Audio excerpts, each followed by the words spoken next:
안녕하십니까 성도 여러분. 반갑습니다.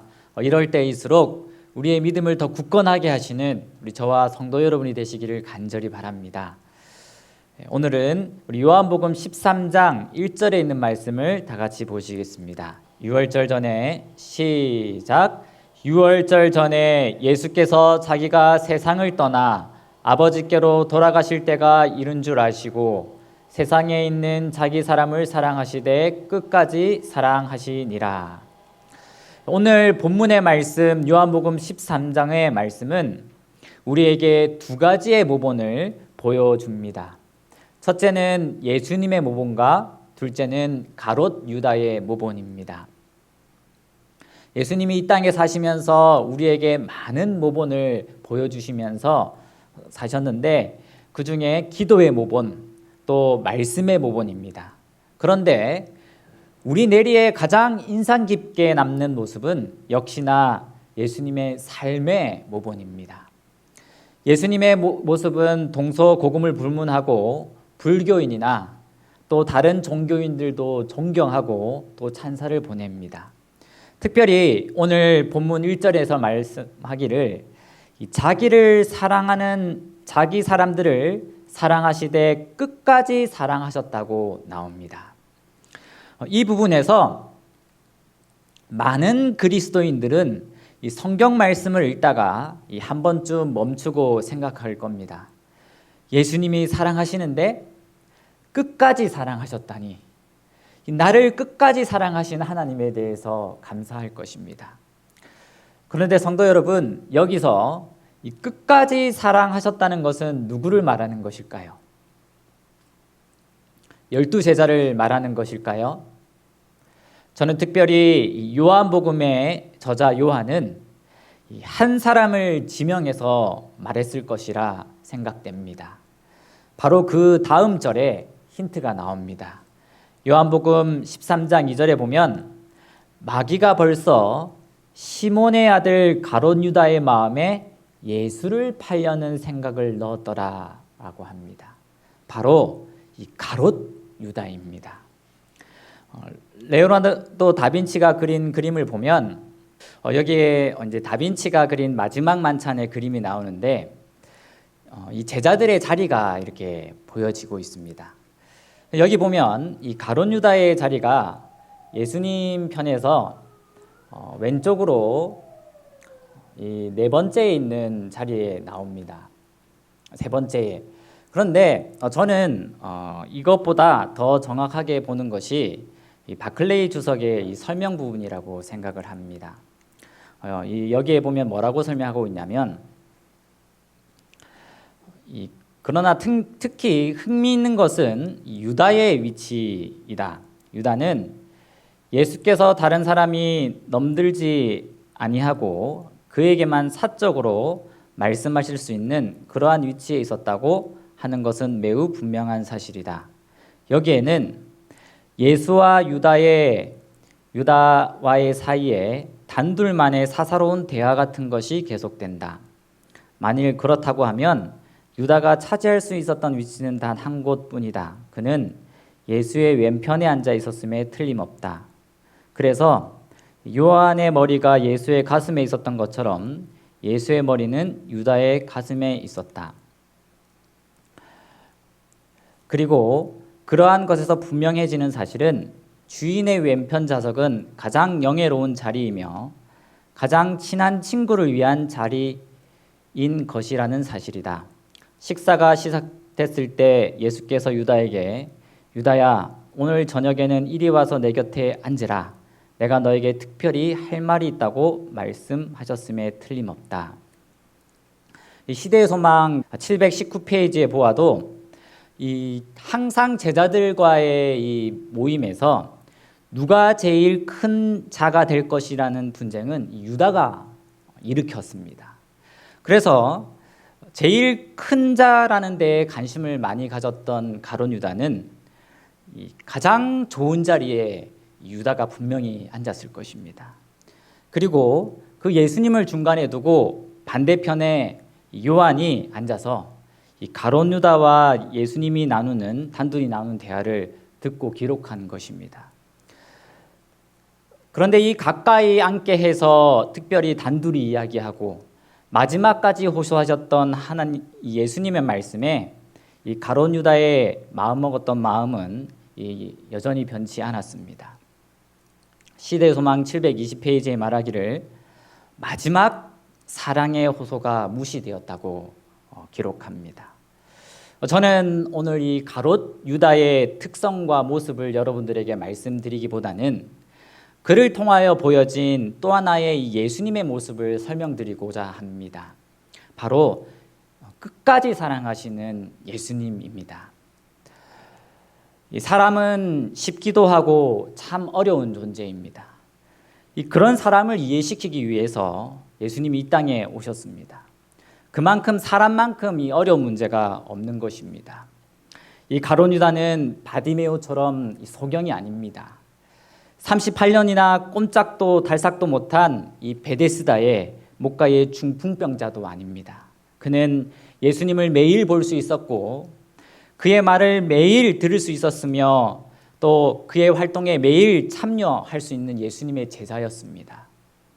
유다는 또 5천 명을 먹이시는 예수님을 보았습니다. 그래서 이 창조주의 손에서 이 먹을 것이 나오는 것을 직접 보았고 경험했습니다. 강품을 장장케 하시는 예수님의 배에 가룟 유다는 있었습니다. 자연이 그 앞에서 잠잠하는 것을 그는 분명히 보았습니다. 로마의 백부장들이 회개하고 예수님을 믿고 회당을 짓는 것을 보았습니다.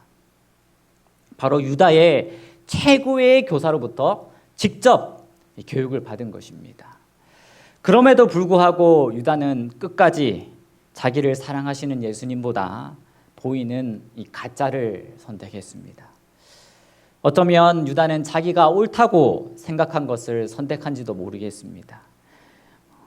이 시간 우리 성도님들에게 간절히 호소하옵기는 세상의 그 어떤 것보다도 나를 끝까지 사랑하시는 이 예수님의 사랑을 붙드시기를 바랍니다. 나에게 일어난 그 어떤 일도 하나님의 사랑에서 끊을 수 없다고 하였습니다. 높음이나 깊음이나 다른 아무 피조물이라도 우리를 우리 주 그리스도 예수 안에 있는 하나님의 사랑에서 끊을 수 없으리라.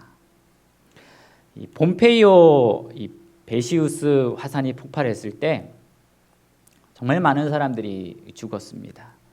이때 미리 전조가 있었다고 합니다. 그러나 이 사람들은 피하지 않았습니다.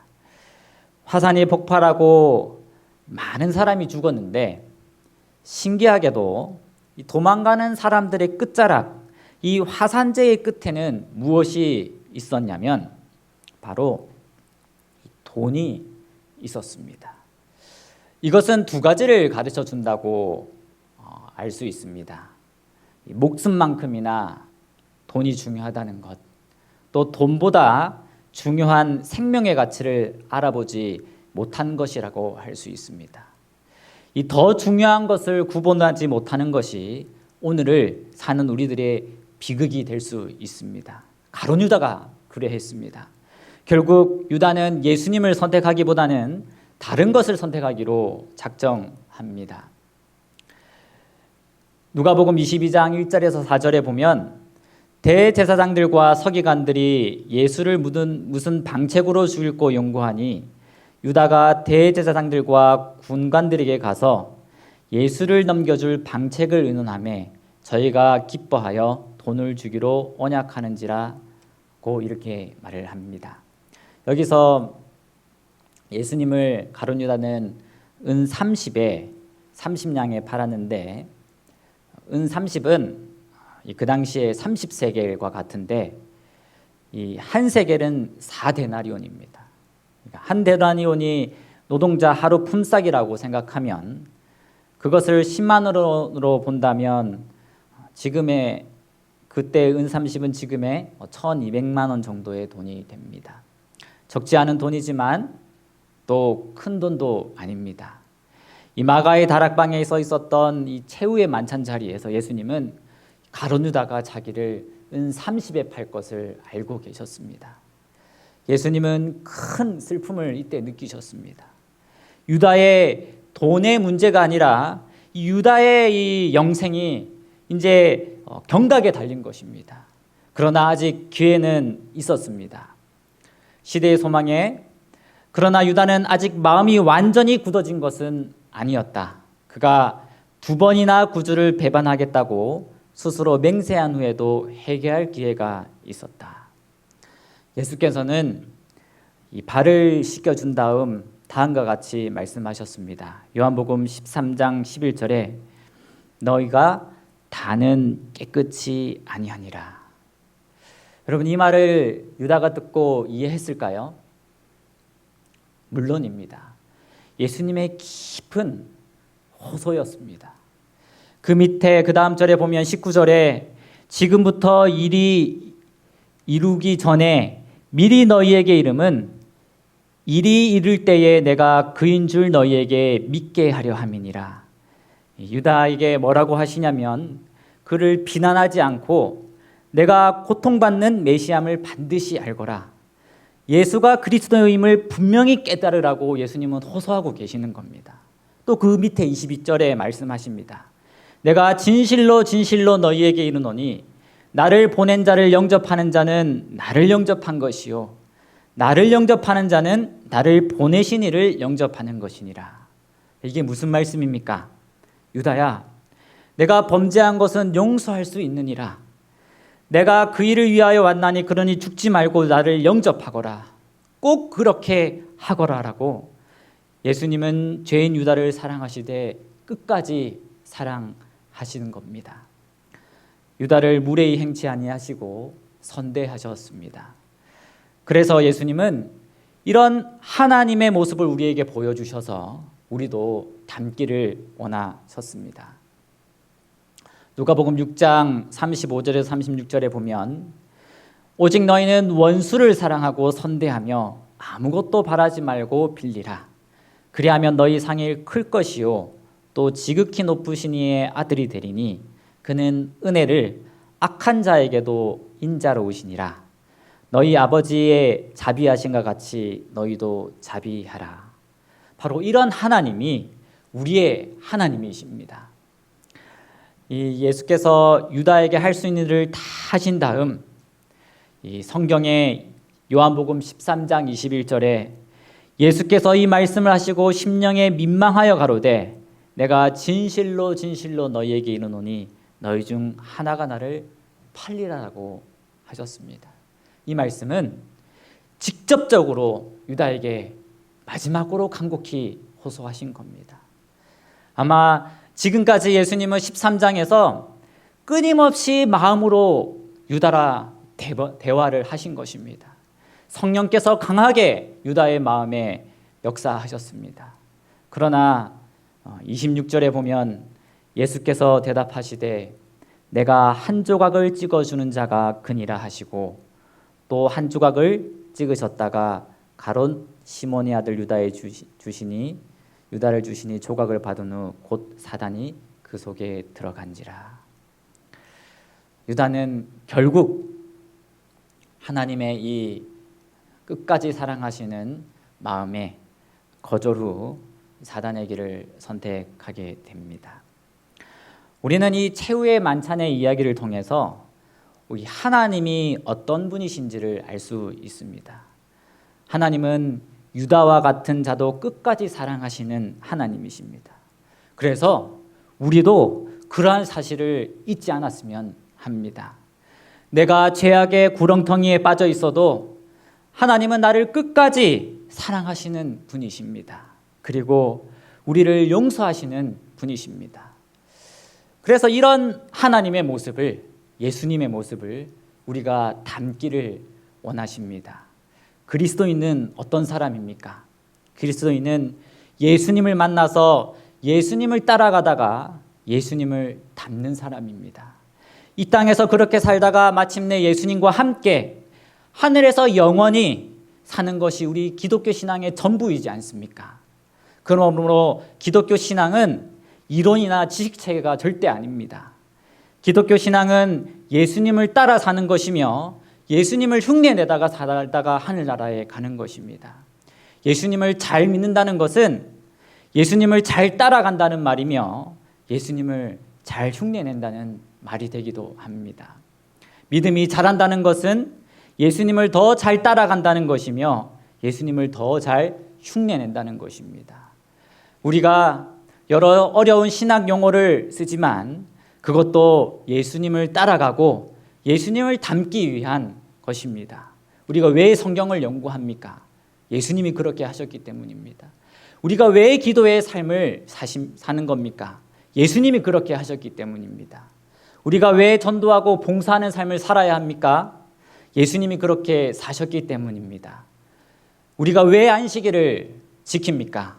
예수님이 안식일을 지키셨기 때문입니다. 다른 이유는 없습니다. 복받기 위해서나 잘되기 위해서가 아닙니다. 우리는 그저 예수님이 가신 길이기 때문에 따라가는 것이고 예수님이 하신 일이기 때문에 따라가는 것입니다. 그러므로 우리가 진실한 그리스도인이라면 복을 못 받아도 예수님을 따라가야 하며 잘 안 돼도 예수님을 닮아가야 하는 것입니다. 그러면 예수님께서 우리의 삶을 책임져 주시며 결과적으로 가장 좋은 것을 주십니다. 우리 사랑하는 성도 여러분, 믿으십니까? 예, 하나님은 믿는 자에게 우리의 삶을 인도해 주시고 또 우리가 그렇게 갈 수 있도록 성령으로 인도해 주십니다. 이 1800년도 초에 이 바람과 파도에 운명을 맡겨야 했던 향해의 시절에 이 동력을 이용해 이동하는 증기선이 발명됐습니다. 로버트 풀턴에 의해 발명된 이 증기선은 당시 배가 물살을 거슬러 올라갈 수 없다는 이 불가능을 가능으로 바꾼 혁명이었습니다. 이러한 증기선을 만들게 된 이유도 이 전해 내려오는 하나의 이야기가 있습니다. 뉴 잉글랜드 한 마을에 미국 독립전쟁으로 인해 두 팔을 잃게 된 군인이 살고 있었습니다. 퇴역 후 마을에서 나룻배로 사람들을 태워 나르며 겨우 생계를 이어가고 있었는데 두 팔이 없던 이 군인은 자신만의 방법으로 열심히 노를 젓고 있었습니다. 바로 이 나룻배에 페달을 장착해 두 팔이 없으니 두 팔이 아닌 이 발로 페달을 밟으며 나룻배를 움직이고 있었던 것입니다. 이 광경을 본 이 풀턴은 안타까운 마음에 덜 힘들게 노를 젓는 방법이 없을까 고민을 했습니다. 그리고 그것이 이 증기선 발명의 시작이 되었다고 합니다. 그래서 이 그림에 보는 것 같이 우리가 물살을 거슬러 올라가서 또 우리가 가야 하는 곳에 얼마 걸리지 않고 갈 수 있게 바다를 가르며 갈 수 있게 된 것입니다.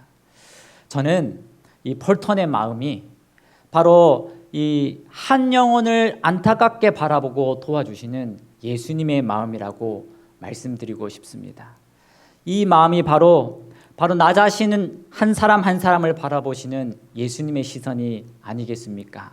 재림 신도의 가정에 보면 그대가 만일 그대의 처음 확신을 끝까지 견디고 붙든다면 그대의 길은 하나님 안에서 확고히 설 것이요 은혜로 시작된 것이 우리 하나님의 나라에서 영광의 관을 쓸 것이다. 또 시대의 소망에 그리스도께서는 인자로서 하나님께 끝까지 충성할 것이었다 말합니다. 저는 오늘 끝까지 사랑하시는 이 하나님의 모습을 통하여 우리의 삶의 모습이 되기를 간절히 바랍니다. 우리가 결코 우리 시선에 우리의 삶이 요동되거나 환경에 의해서 우리의 삶이 좌우지되는 삶은 돼서는 안 됩니다. 특별히 이 코로나로 인하여 우리의 삶이 점점 믿음을 지켜나가기가 어려워지고 있습니다. 하나님께서 마지막 시대에 이 마지막 때의 믿음을 볼 수 있겠냐고 하셨습니다. 알곡과 가라지가 분명히 구별될 것이고 하나님을 닮은 사람과 닮지 않은 사람이 구별될 것입니다. 이때 우리가 어떻게 홀로 설 수 있겠습니까? 그것은 다름 아닌 끝까지 사랑하시는 나의 아버지 하나님의 마음을 우리가 경험하고 느낄 때에 우리도 그 사랑에 힘입어 한 걸음 한 걸음 주님의 길을 따라갈 수 있는 것입니다. 가룟 유다를 끝까지 포기하지 않으시고 붙드셨던 하나님이 저와 여러분들을 오늘 붙들어 주실 것입니다. 그 하나님을 따라가시는 저와 여러분이 되시기를 간절히 바랍니다. 나를 끝까지 사랑하시는 예수님의 사랑이 저와 여러분의 삶에 가득 넘치기를 바라며 오늘 말씀을 마치도록 하겠습니다. 아버지 하나님, 또 우리를 사랑하시는 아버지의 말씀을 우리들에게 허락해 주시니 감사합니다. 주님, 저희의 마음과 또 모습은 온전치 못하여 또 하나님 앞에 부족하오나 또 여전히 저희를 사랑하시고 주님의 길로 인도해 주시는 줄 믿습니다. 하나님, 저희들 그 하나님을 믿고 따라가기를 원하오니 주님의 길로 저희들을 이끌어 주시옵시고 저희들의 믿음에 예수님의 굳센 믿음을 허락하여 주시옵소서. 특별히 이 코로나 시대에 점점 죄악은 짙어져만 가고 우리의 마음은 점점 황폐되어질 갈 때에 하나님께서 은혜와 사랑과 자비를 베푸셔서 주님, 죽어가는 많은 영혼들을 주님께 다시 돌아오게 하여 주시옵시고 주님과 또 세상 사이에 머뭇머뭇거리는 영혼들에게 하나님의 한량없는 자비하심을 허락하여 주시옵소서. 이 저녁 주님께서 주시는 참된 평안함이 우리 삶에 가득 넘치기를 바라오며 이 모든 말씀 예수님 이름으로 기도드립니다.